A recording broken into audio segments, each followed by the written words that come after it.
suis David Taïeb, je suis directeur du marketing et du développement de l'association The Sea Cleaners et du projet Manta. J'ai rejoint le projet il y a un petit peu plus d'1 an. J'ai connu Yvan Bourgnon qui a fondé cette association il y a 16 ans sur des logiques de marketing sportif. On s'est rejoint maintenant sur une dimension environnementale. En fait, ma fonction, c'est de développer la notoriété du projet, de valoriser son image, d'accompagner le développement à l'international et puis bien sûr de lever des fonds, donc d'aller à la recherche de financement, que ce soit des dons privés, que ce soit des mécènes, des entreprises. Et donc la logique de tout ça, c'est vraiment le développement de ce projet. The Sea Cleaners est une association loi de 1901 d'intérêt général qui a en fait pour objectif de lutter contre la pollution plastique océanique. Elle a été fondée, conçue par un skipper qui s'appelle Yvan Bourgnon, qui est un aventurier, un écologiste, qui est très engagé, qui en a eu assez de rencontrer des plastiques sur ses chemins pendant ses derniers défis, et qui a donc décidé de créer un projet qui a une vision double, une vision à la fois préventive et une vision corrective.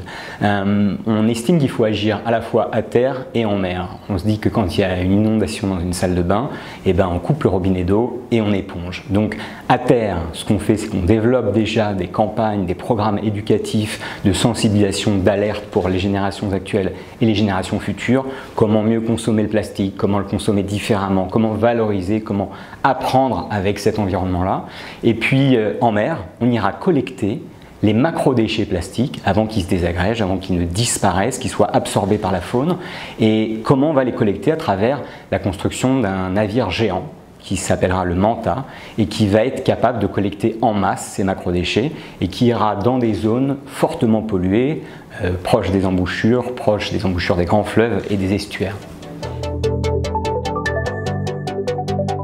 Alors nous avons reçu le trophée spécial du jury. On est ravis, on est assez fiers d'ailleurs, puisque ça vient après la reconnaissance récente de l'ONU Environnement. Alors c'est un travail qui récompense évidemment les efforts fournis depuis un peu plus de 2 ans par les bénévoles, par le consortium technique, par les salariés de l'association. C'est un projet qui est très fédérateur. C'est un projet qui parle à toutes les catégories d'âge, à toutes les classes socio-professionnelles, qui parle aux hommes, qui parle aux femmes. Forcément, on s'engage sur un projet comme ça. C'est un projet français à dimension internationale, bien entendu. Et puis c'est un projet qui a pour moi quelques points de différenciation, quelques atouts. Ce futur bateau, il est unique. Il est unique parce que ses dimensions vont le rendre unique. Il va être capable de collecter en masse, de façon industrielle, les déchets plastiques. Ensuite, c'est un bateau de travail. C'est un bateau qui aura une usine à bord embarquée, qui va collecter, compacter, trier, stocker les plastiques recyclables et qui va, pour les plastiques non recyclables, les transformer en énergie de façon à continuer à travailler l'optimisation de l'énergie à bord. C'est un bateau qui sera un bateau vert, le plus vert possible en tout cas, puisqu'il sera propulsé à travers des énergies renouvelables. Donc c'est l'eau, le soleil, le vent. Donc on tient beaucoup à ça, évidemment, à être au moins 70% d'énergie renouvelable sur un bateau de ce type.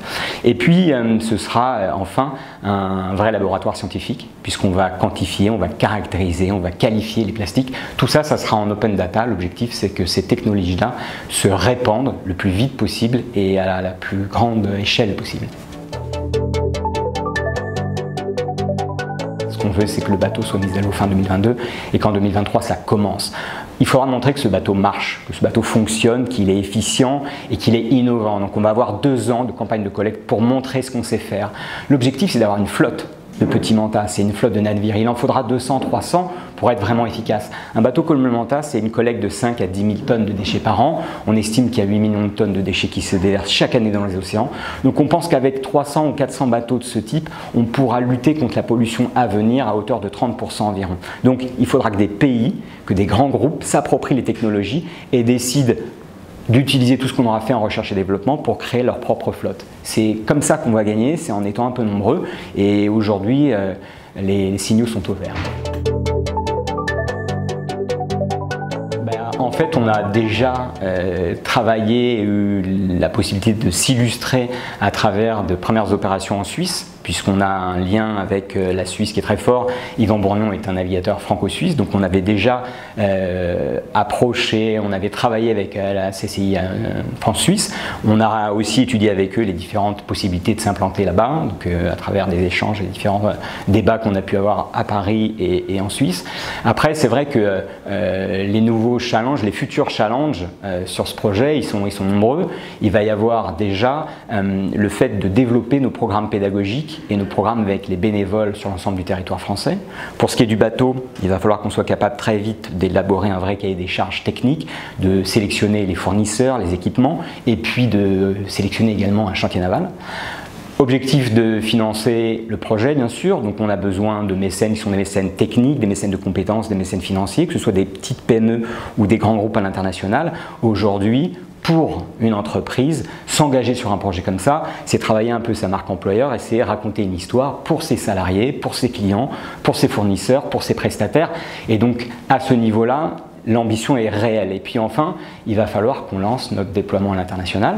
Ça veut dire qu'on va certainement commencer par l'ouverture de bureaux d'antennes en Europe dans un premier temps. Et puis on ira très vite vers les États-Unis et la Chine. Tout ça sera lié à une campagne de communication internationale qu'on lancera d'ici la fin 2019.